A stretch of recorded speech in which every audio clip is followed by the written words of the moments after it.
এটা আমার অনুরোধ থাকবো, আপনারা পাহাড়ি বাঙালি সবাই এখানে যারা যারা আছে, সীমান দেববর্মা আছে এখানে, আমাদের চেয়ারম্যান সাহেব আছেন, আমাদের এখানে গোপাল বাবুরা আছেন, সুবল বাবু আছেন, অনেক তেলেঙ্গানা আছেন।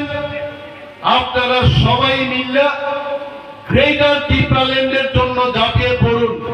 কি বাঙালি, কি হিন্দুস্তানি, কি ত্রিপুরা, তাদের স্বার্থ রক্ষা এবং তাদের অধিকার সুরক্ষিত রাখা, এটা ত্রিপুরা মাথার দায়িত্ব থাকবে, মহারাজার দায়িত্ব থাকবে।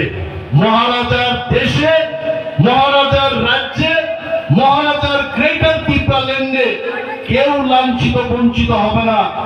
সবাই রাজার দেশে ভালো থাকবেন, সুখে থাকবেন, এই বিশ্বাস রাখবেন। রাজাদের ইতিহাস আমার নতুন করে কইতেইব।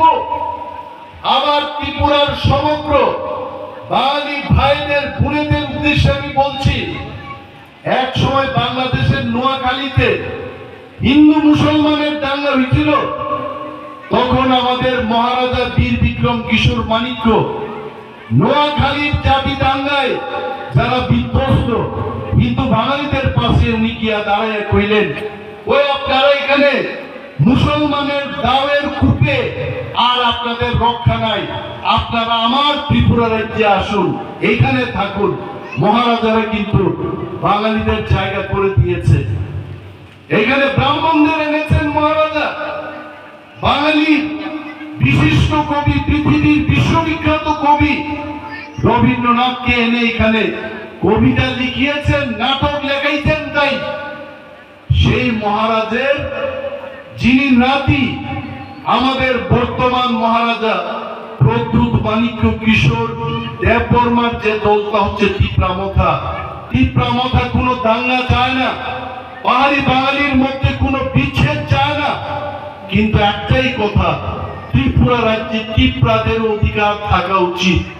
যে দেশে, যে ত্রিপুরা রাজ্যে 184 জন রাজত্ব করেছেন, সেই রাজত্বের ইতিহাস এখনো আমাদের রাজমালায় লিপিবদ্ধ আছে। সেই ত্রিপুরারা আজকে যদি হারিয়ে যাওয়ার দিকে চলে যায়, তাকে রক্ষা করার দায়িত্ব বাঙালিরও আছে, হিন্দুস্তানির আছে, মুসলমানদের আছে এবং ত্রিপুরাদেরও সেই দায়িত্ব থাকে। এই দায়িত্ব রক্ষার জন্য আমরা একটা দল করলাম, সেই দলের নাম ত্রিপুরামথা। এবং আমার বিশ্বাস আছে বনবাজার আসারামবাড়ি এলাকায় গোপাল বাবু সহ আরো অনেক গোপাল বাবুরা যারা আছেন, তাদের সাথে আমাদের কোনো শত্রুতাই নাই। আমরা মানুষ সকালবেলায় না খাইলে পেটে ক্ষুধা ধরে, আমরা সবাই জানি। রাত্রিবেলা খাওয়ার আগে, ঘুমানোর আগে 2 বেলা খায়া আবার ঘুমাইতে সবারই ইচ্ছা থাকে। গরিব মানুষের বস্ত্রের দরকার, লজ্জা নিবারণের জন্য গরিব মানুষের বস্ত্রের দরকার। আমাদের ক্ষুদ্র সামর্থ্যের মধ্যে আজকে আমরা বস্ত্র বিতরণ করব। সরকার যদি আমাদের হাতে থাকে, তখন তো সরকারই সেই বস্ত্র বিতরণ আপনাদের মধ্যে করবে। গরিব মানুষের চাল ডালের ব্যবস্থা সরকার করে দেবে।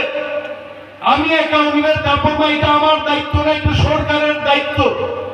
কিন্তু আপনারা যদি অনন্ত বাবু, সুহেল বাবু আমাদের ত্রিপুরামথার উপর যদি সেই দায়িত্ব দেয়, এই দায়িত্ব আমরা পালন করব। গরিব মানুষের একটা কথা বলার জায়গা থাকতেইব। আজকে একটা লোক বনবাজার যদি পিঠা খায়, তার কৈফত দেওয়ানের মতো, নালিশ দেওয়ানের মতো কোনো জায়গা নাই। এই জায়গা আপনাদের তৈরি করতে হইব। সেই জায়গা হতে হবে ত্রিপুরামথা দলের কাছে। আর ত্রিপুরামথা চাই আসারামবাড়ি এলাকায় আগামী দিন যে ভিলেজ কমিটি নির্বাচন হবে, সেটা স্বতঃস্ফূর্তভাবে জনগণের সমর্থনে সেই নির্বাচন হোক। আমরা কইতে পারি, জোর গলায় কইতে পারি, তুলাশিগড় ব্লকের 3টা ভিলেজ কমিটি ছাড়া সমস্ত ভিলেজ কমিটি প্রতিদ্বন্দ্বিতাহীন, বিনা প্রতিদ্বন্দ্বিতায় আমরা জয়লাভ করব। আর আপনারা ঠিক করুন, আসারামবাড়ি, বনবাজার এবং করঙ্গি ছড়ায় আপনারা কেমন ধরনের নির্বাচন চান?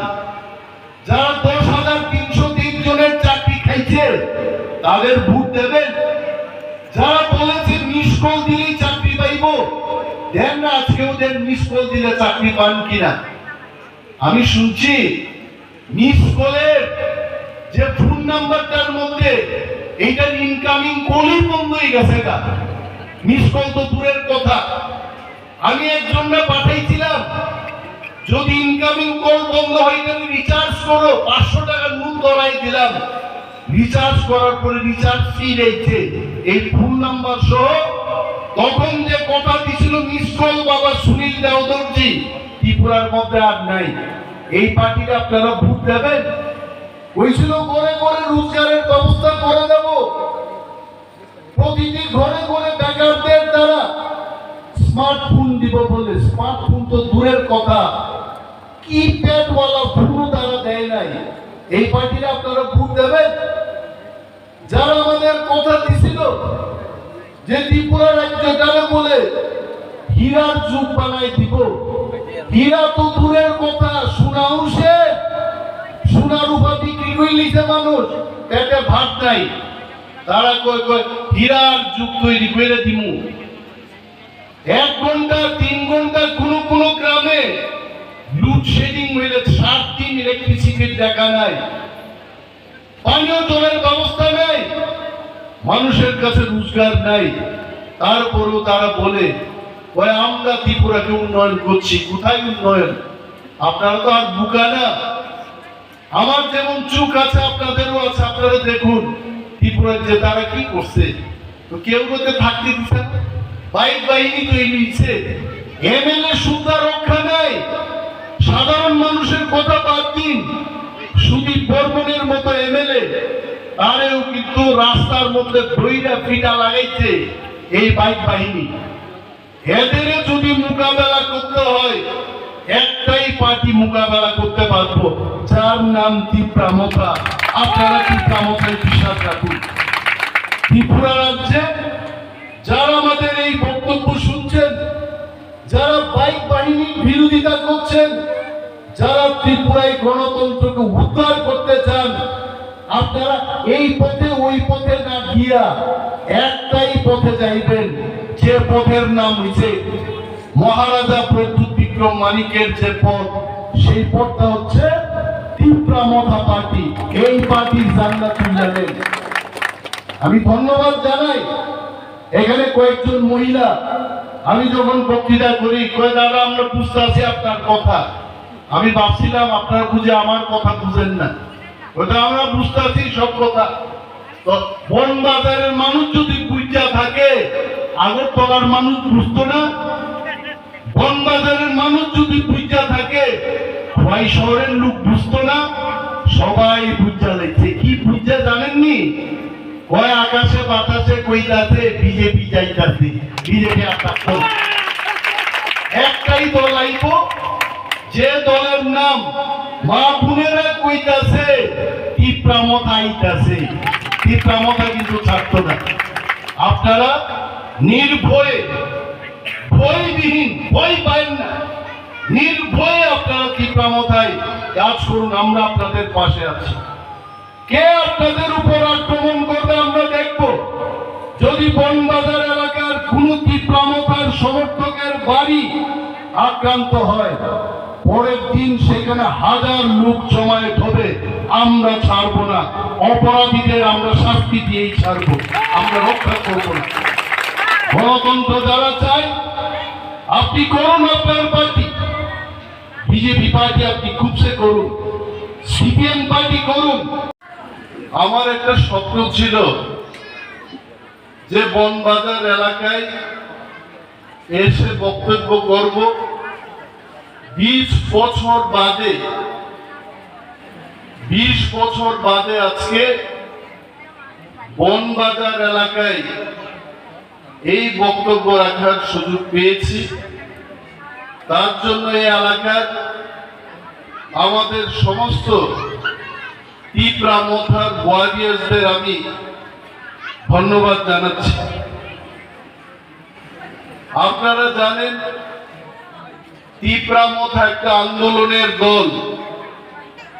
তিপ্রামথা চায় ত্রিপুরাতে যারা পিছিয়ে আছে এখনো হিন্দুস্তানি সম্প্রদায়ের, তিপ্রা সম্প্রদায়, বাঙালি, মুসলিম সমস্ত অংশের মানুষ যারা এই ত্রিপুরা রাজ্যে পিছিয়ে আছেন তাদেরকে নিয়ে একটা গ্রেটার ত্রিপুরাল্যান্ড রাজ্য গঠন করব এবং এই উদ্দেশ্যকে সামনে রেখে আমরা আমাদের সারা ত্রিপুরা রাজ্যে একটা আন্দোলন গড়ে তুলতে পেরেছি।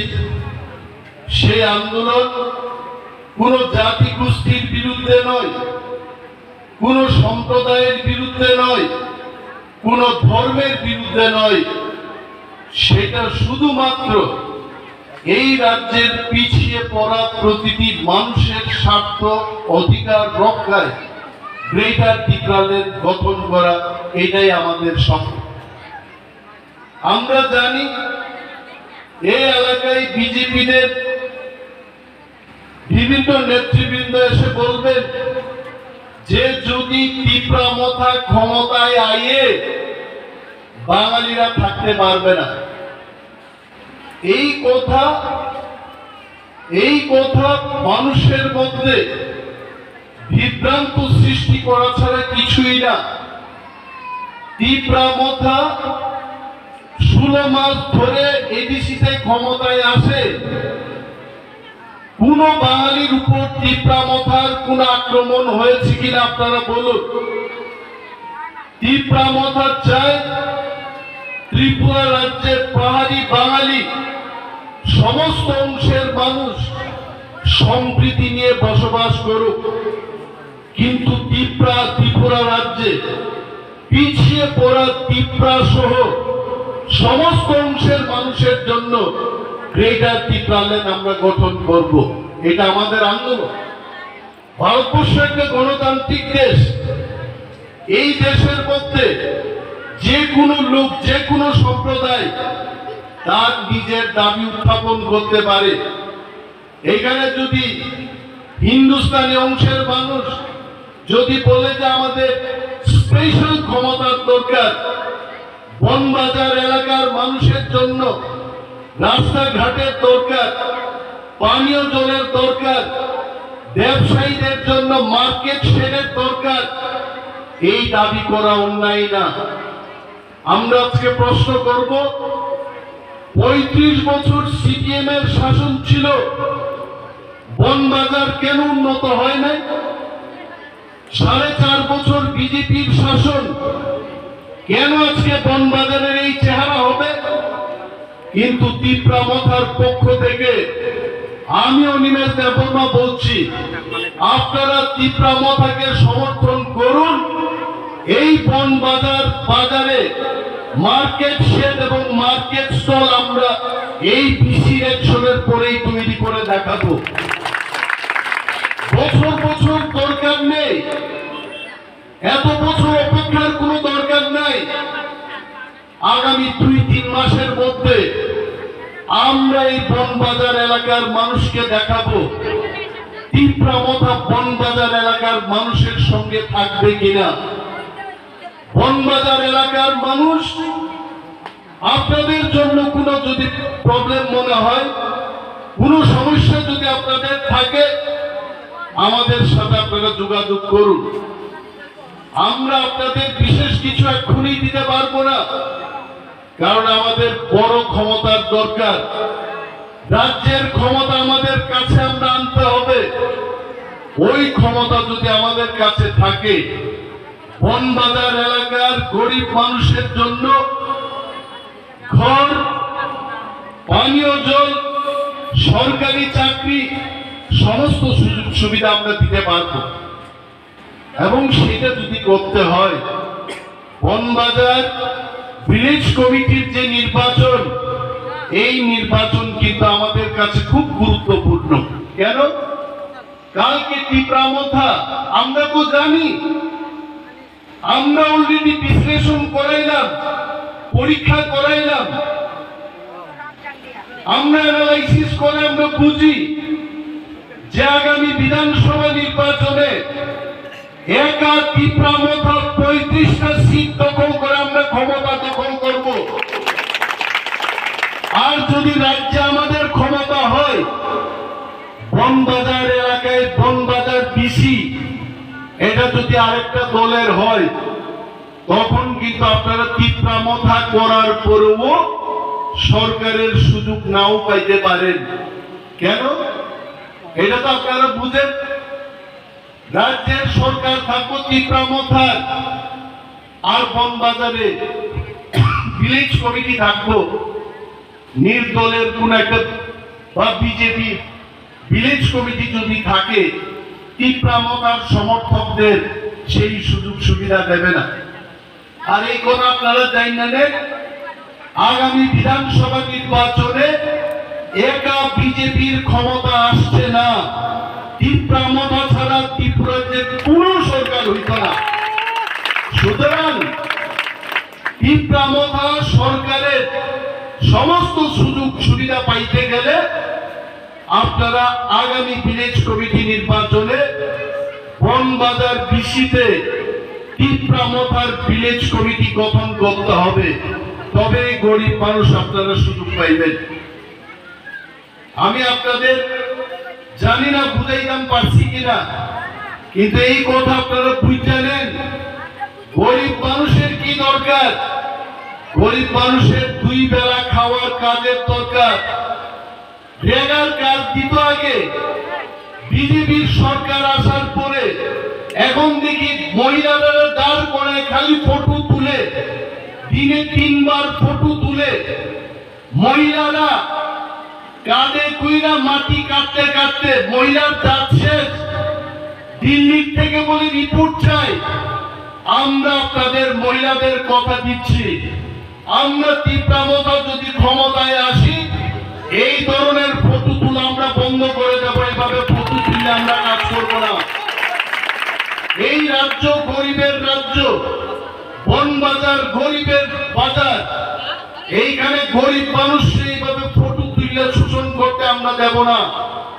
গরিব মানুষ যেদিন আইতে পারতো না কাজে, জ্বরে কাশি সর্দিতে, সে যদি কাজে না আসতে পারে, তার জন্য আমাদের ভিলেজ কমিটি, আমাদের সরকার বিনা কাজে তাকে পয়সা দিতে পারি কিনা, আমরা সেইভাবে গরিব মানুষের কাছে দাঁড়াবো।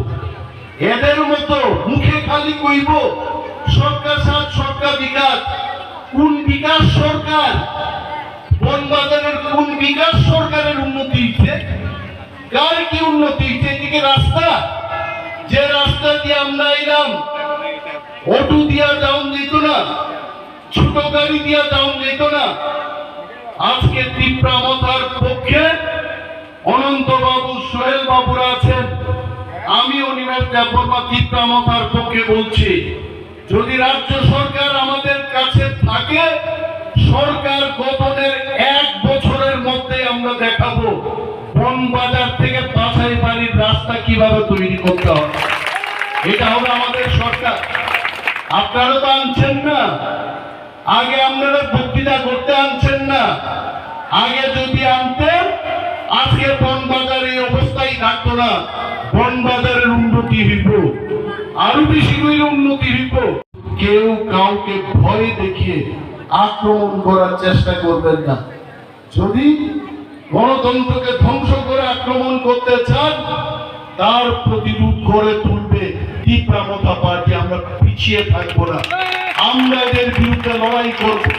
এইখানে না, আমরা তো দেখাই দিচ্ছি 12 তারিখ মার্চ 2022 ত্রিপুরার বুকে, বুক কোন জায়গায় জানেননি? ত্রিপুরার বুকটা বলে আগরতলা, আমি জানি না ত্রিপুরার মাথা কোনখানে আর ত্রিপুরার পেট কোনখানে, এটা তো জানি না। মানুষের ত্রিপুরার বুক বলে আগরতলা। ত্রিপুরার বুকের মধ্যে 12 তারিখ মার্চ তীব্রামথা 1 লক্ষ সমাবেশ করে আমরা দেখাই দিচ্ছি যে আমাদের কি ক্ষমতা। আর আগামী 2-1 মাস বাদে আমরা আবার দেখাবো টিপ্রামথা শুধু টিপ্রাদের দল না, হিন্দুস্তানি পাহাড়ি বাঙালি সবাই গিয়া আগরতলাতে কাঁপাইতে দিব আমরা। আবার আমরা মহামিছিল করব, সরকার আনবো, গরিবের সরকার আনবো, চাল ডালের সরকার আনবো, পানীয় জলের সরকার আনবো, রেগা শ্রমিকদের সরকার আমরা আনবো।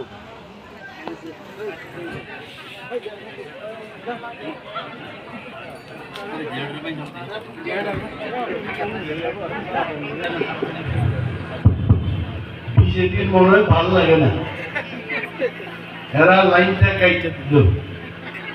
সে যাই হোক, আমিও আর বিশেষ কিছু বক্তব্য করব না।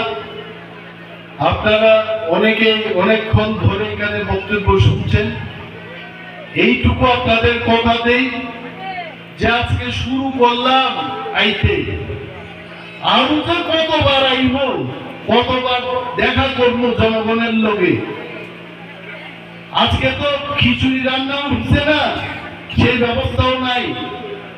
আর একদিন আমরা শুধু গান গাইব, সাদের মসুরি ডাল বানাইলো মুড়ে পড়ে রাখি, সাদের লাউ না, মসুর ডাল রান্না হবে, খাইব সবাই।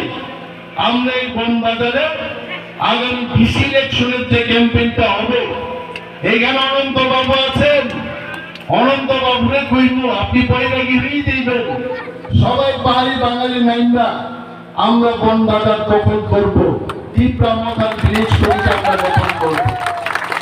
আপনারা সবাই ঐক্যবদ্ধভাবে নামবেন, নামের ময়দানের মধ্যে ঘর, সরকারি সুযোগ সুবিধা, রেশন কার্ড, বিপিএল থেকে আরো নিচে যদি থাকে সিপিএল, ডিপিএল দিব, সব কইরা দিব। কিন্তু এপিএল রে, ডিপিএল রে এপিএল আমরা করতাম না, পারলে বিপিএল কে সিপিএল, ডিপিএল বানাইবো, আমরা আরো সুযোগ দিতে চেষ্টা করব।